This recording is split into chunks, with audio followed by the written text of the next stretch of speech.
Alors, la prochaine communication est celle du docteur Rouf, du service d'endocrinologie, diabétologie du CHU Mohamed Toujda, qui va nous parler du sujet de la télémédecine dans la prise en charge du diabète de type 1 au Maroc.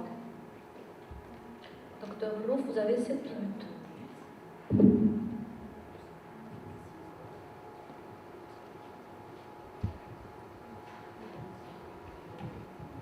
Alors, chers maîtres, chers collègues, honorable assistance, tout le plaisir pour moi d'être parmi vous aujourd'hui pour présenter ce travail à propos d'une nouvelle approche dans la prise en charge du patient diabétique type 1, basée sur la télémédecine et qui consiste à la mise en place d'une nouvelle approche thérapeutique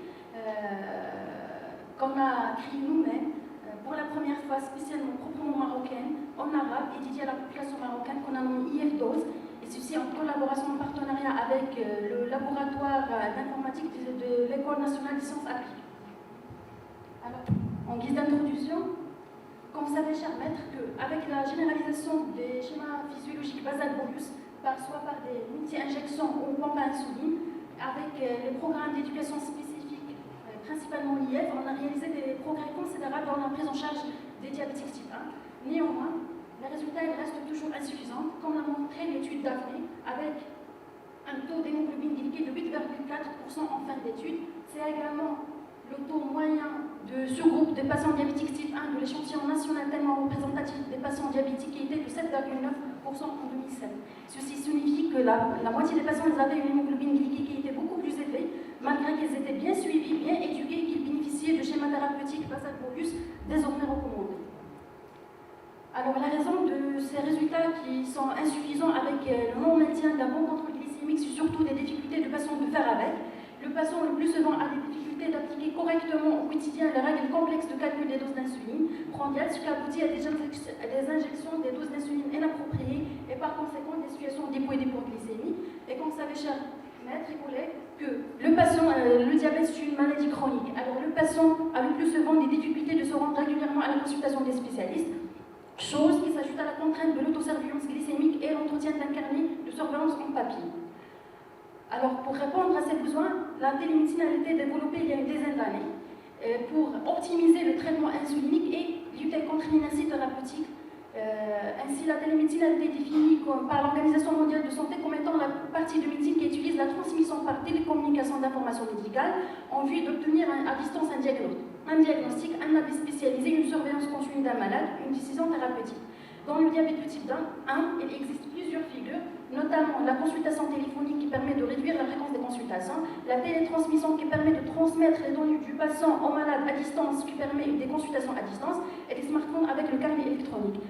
On vous signale, chers maîtres, que la plupart de ces applications ont été développées par des industries pharmaceutiques pour faciliter la tâche aux médecins. Ainsi, pour optimiser la prise en charge du patient diabétique type 1 dans notre service, on a pensé, à l'initiative et à l'engagement marqué de notre professeur, à élaborer un système de télétransmission qui est fait d'un site web et une application sur les smartphones pour faciliter le calcul des doses d'insuline aux patients diabétiques type 1, ce qui leur permet d'adapter au mieux leur traitement insulinique et améliorer leur qualité de vie. Alors pour notre étude, on a l'application de l'API IF-Dose. Alors pour l'IF-Dose, c'est une application qui a rassemblé médecins et informaticiens pour un travail de tous les jours et des réunions régulières, développées sur une durée de 1 an. Il couple un smartphone et un site web et il nécessite une connexion Internet et on vous signale que l'application est gratuite à 100%. L'application a été utilisée après des ateliers d'initiation et de contrôle et après consentement de patients. Notre étude est une étude prospective descriptive menée sur 3 mois. Les critères d'inclusion ont inclus les patients diabétiques type 1 motivés à avoir un bon contrôle diabétique et glycémique, ayant bénéficié d'un stage d'insuline-thérapie fonctionnelle, ayant une hémoglobine glycée entre 7 et 10% et possédant bien sûr un smartphone. On a exclu les patients incapables de faire le calcul mathématique avec une hémoglobine glycée au-delà de 10%, des patients diabétiques type 2 et les femmes enceintes diabétiques. Ainsi, on a recruté 7 patients. On vous signale, chers maîtres, qu'actuellement on a d'autres malades qui sont recrutés, mais ils n'ont pas arrivé à 3 mois d'évaluation. Alors, l'analyse statistique a fait appel au logiciel SPSS. Alors, pour notre application, comme on vous a déjà dit, chers maîtres, que l'application couple un site web et une application sur les smartphones. Alors, pour le site web, elle contient une base de données de tous les malades recrutés. Chaque malade possède un IP, c'est l'index patient avec un mot de passe. Le mot de passe qu'on obtient après création de dossier et introduction des données relatives à chaque patient. Le site web contient également des données d'ordre socio-démographique, des données médicales, notamment l'histoire de la maladie, le statut dégénératif, les données du lièvre, notamment l'indice de sensibilité, les ratios insulino-glucides et les objectifs glycémiques, ainsi que le suivi en consultation. Le site web intègre également une liste alimentaire électronique qu'on a établie nous-mêmes, notre service, pour être le mieux adapté au contexte marocain avec les habitudes alimentaires marocaines. Elle contient les différents aliments avec leur teneur en glucides. Alors pour l'application sur le smartphone, alors une fois le patient a son mot de passe, il pourra se connecter facilement à l'application. Dans un premier temps, l'application va aider à calculer le nombre de glucides dans le repas. Le patient sera amené à choisir le repas, est-ce qu'il s'agit d'un petit déjeuner, d'un déjeuner à dîner, car les ratios insulino-glucides diffèrent selon le repas. Par la suite, le patient va choisir de la liste alimentaire les aliments qu'il veut, autant qu'il veut, pour constituer son plat. Et par la suite, il doit mentionner s'il va faire ou non une activité physique avec le mention de l'intensité de l'activité physique. En deuxième temps, l'application, le deuxième fonctionnalité, c'est que l'application va aider le patient à déterminer la dose d'insuline, et ceci en fonction de la quantité de glucides contenus dans le repas, et c'est en fonction de la glycémie, s'il y a une correction de cette glycémie ou pas, et en fonction également de l'activité physique. Le patient, après confirmation de sa dose d'insuline qu'il va faire, une alarme va se déclencher pour rappeler le patient de faire sa glycémie de 4 heures. Une fois le patient va saisir sa glycémie, elle peut par la suite conserver les données et les sauvegarder. La troisième fonctionnalité, c'est que la possibilité de personnaliser la liste des aliments, c'est-à-dire le patient pourra facilement ajouter un plat qui est spécifique en fonction de ses habitudes alimentaires. Alors, la troisième fonctionnalité, c'est la traçabilité et le transfert de données, c'est-à-dire que le patient pourra facilement générer des rapports PDF et de les envoyer à son médecin traitant pour qu'il l'aide à distance à adapter ses doses d'insuline. Alors, concernant nos résultats, l'âge moyen de notre population était de 24, plus ou moins un type de 4 ans, avec une prédominance féminine. La durée du diabète était de 5 ans, plus ou moins un type de 3 ans, avec une IMC de 22,8. Le délai par rapport à la formation IF était en moyenne de 11 mois, plus ou moins un type de 2,5. Alors, concernant les hypoglycémies, initialement, 57% de nos patients présentaient des hypoglycémies modérées en moyenne de 2 par mois. À 3 mois d'évaluation, uniquement 27% des patients présentaient des hypoglycémies modérées en moyenne de 1,4 par mois, ce qui signifie une réduction chez 29% des patients des hypoglycémies par mois. Concernant l'hémoglobine glyquée initiale était de 7,6 avec des extraits de 6,7 et de 8,9.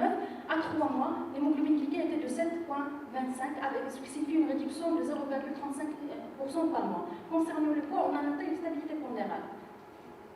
On vous signale, chers maîtres, que tous les patients ont rempli un formulaire de qualité de vie à 15 € à 3 mois, et vu le faible effectif, l'analyse et l'étude statistique de la qualité de vie n'a pas été bien appréciée sur le plan statistique. Néanmoins, on a des témoignages de satisfaction, par exemple pour le patient HLM. Il nous a dit que l'application est pratique et facile. Je n'ai plus la contrainte de calculer, de se rappeler des contenances glucidiques, de corriger mes glycémies et de les noter. Bref, ça m'a rendu la vie simple et m'a permis d'être plus rigoureuse dans le suivi de mon diabète.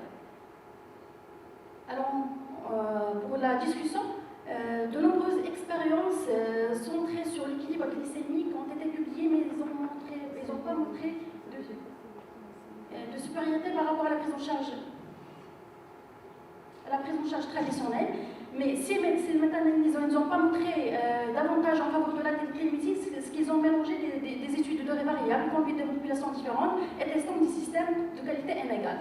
Et si on se compare à des études similaires, on ne trouve que deux qui ont utilisé des applications similaires. C'est la DID, c'est une application qui permet l'adaptation des doses d'insuline et qui a le privilège, comme nous d'ailleurs, de posséder une liste alimentaire électronique dans laquelle le patient va choisir les aliments qu'il va prendre et l'application va calculer la dose d'insuline.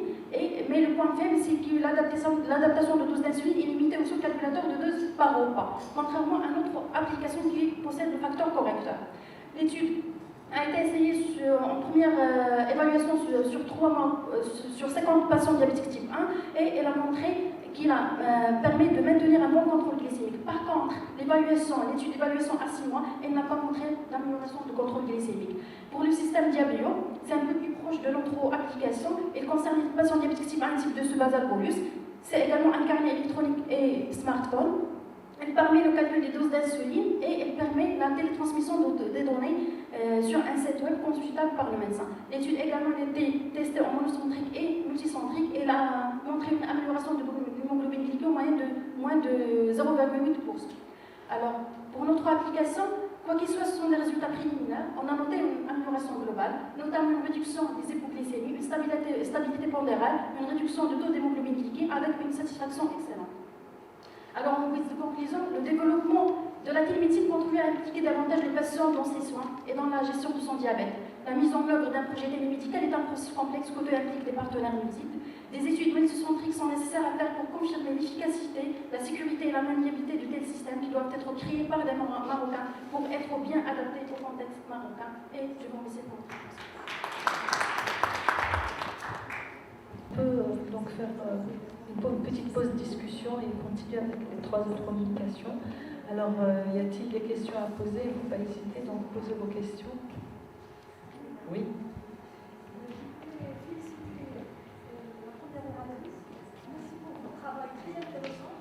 Je voulais juste vous demander quelles sont les raisons de votre choix pour le score de Framina. Est-ce que les populations américaines ne sont pas vraiment... Donc vous avez certainement des raisons de choisir. Merci.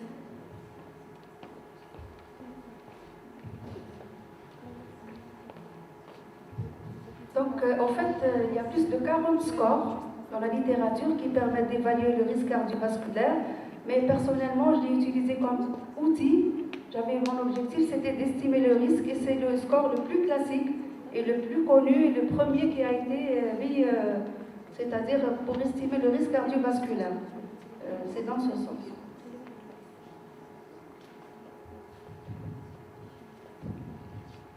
Y a-t-il une autre question?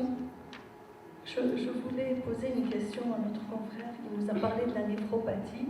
Et donc, vos patients ont bénéficié d'une biopsie rénale. Comment vous faites? Enfin, en général, vous faites des biopsies systématiquement, parce que ce n'est pas le cas du tout pour nous. On fait rarement des biopsies, sauf quand on est dans un contexte de difficulté diagnostique. On ne sait pas si c'est une néphropathie diabétique ou pas. Donc voilà, je voulais juste un petit éclairage là-dessus. Merci pour la pertinence de la question.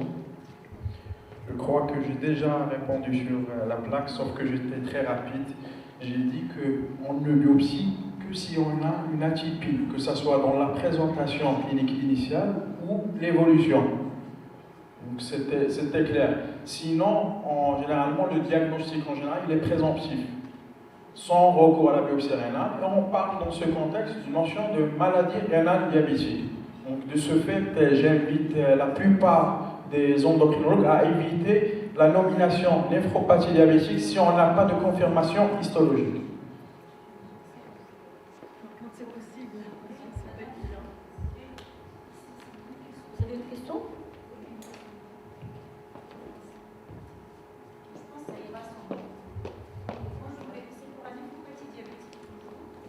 Moi, je voulais savoir, en fait, est-ce que vous avez travaillé sur le diabète de type 1 ou le diabète de type 2? Parce que ça n'a pas été spécifié, c'est complètement différent, parce que j'estime que 65% de diabétiques avec néphropathie, c'est énorme si c'est des DTA. Donc, est-ce que vous pouvez juste préciser le type de diabète que vous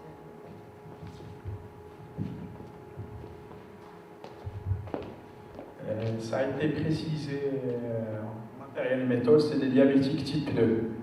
Donc, c'est des patients diabétiques type 2 qui avaient des présentations atypiques.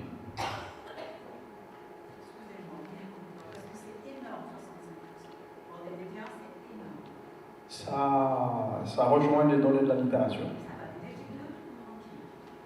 Merci.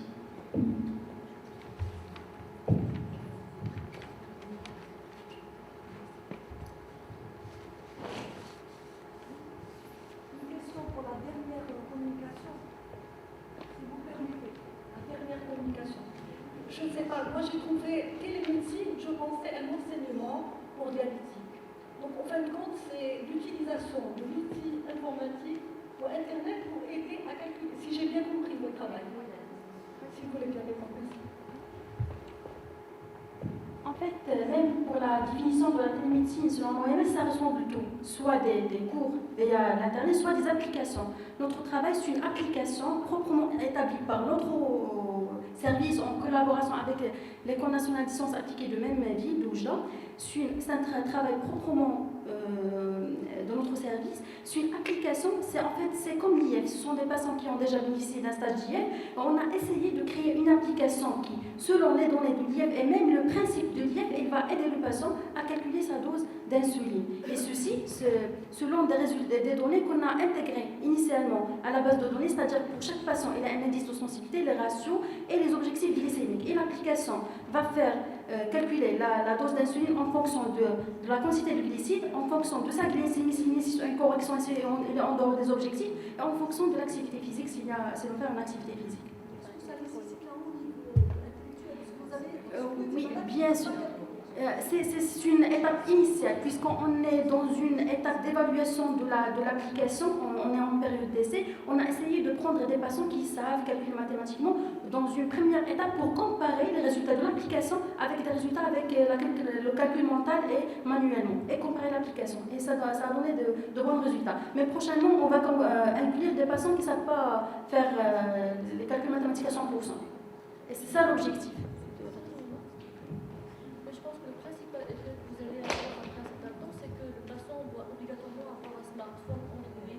Et avoir une publication Internet, ce qui n'est malheureusement pas le cas la majorité de notre population. Parce que si vous avez déjà dit que le principal écueil, c'est le suivi régulier en consultation, ce qui des fois ce qui motive le patient à ne pas suivre, c'est des fois le coût des consultations. Donc, effectivement, c'est une excellente initiative, mais ça nécessite d'autres qui ne sont pas pour avoir un smartphone de certaine qualité. Alors, oui, non, justement, c'est à un certain niveau social. On aimerait bien avoir un recul pour voir est-ce que les patients seront motivés pour suivre un problème. Mais c'est une excellente initiative. Parce que vous avez eu cette patience. Ce sont toujours des patients diabétiques type 1, ce sont des jeunes, ce sont des patients qui travaillent, c'est-à-dire qu'ils n'ont pas de souci de moyens. Justement, pouvoir étendre ça à la majorité des patients, le seul écueil qu'on puisse avoir, c'est que malheureusement, ça va restreindre une certaine population d'un certain niveau social. Pour le frein de l'accès en connexion à Internet, on est en train de travailler sur ça. On va prendre Ça un sera site. juste dans le cadre d'une étude, mais ils ne pourront pas assurer la gratuité pour toute une vie. Comment ils calculent C'est en fonction du logiciel, c'est le principe d'IF typique, les soucis de c'est ratios. un logiciel qui calcule juste le pourcentage de glucides du repas. Alors que des fois, quand par exemple c'est un repas qui est mixte, il y aura l'hyperglycémie qui est tardive. On va inclure ça également dans la prochaine. C'est au-delà de 100 grammes. Oui, c'est un biais de calcul que les doses d'insuline sont. La plupart du temps, ce sont des patients qui ont déjà bénéficié des ateliers d'IF, ça veut dire qu'ils savent. En fait, lorsque l'application est dans une dose d'insuline, le patient a toujours la main d'arrondir la dose la plus convenable. C'est-à-dire, si l'application est dans 8,3, il voit qu'il va prendre beaucoup de graisse et peut mettre 9 à la place de 8. Si quelqu'un n'a pas besoin de doses, il ne va pas faire appel à vous pour l'application. Pour ça, je vous dis, si quelqu'un manie la thérapie fonctionnelle, il n'aura pas besoin d'avoir recours à l'application pour lui calculer la dose.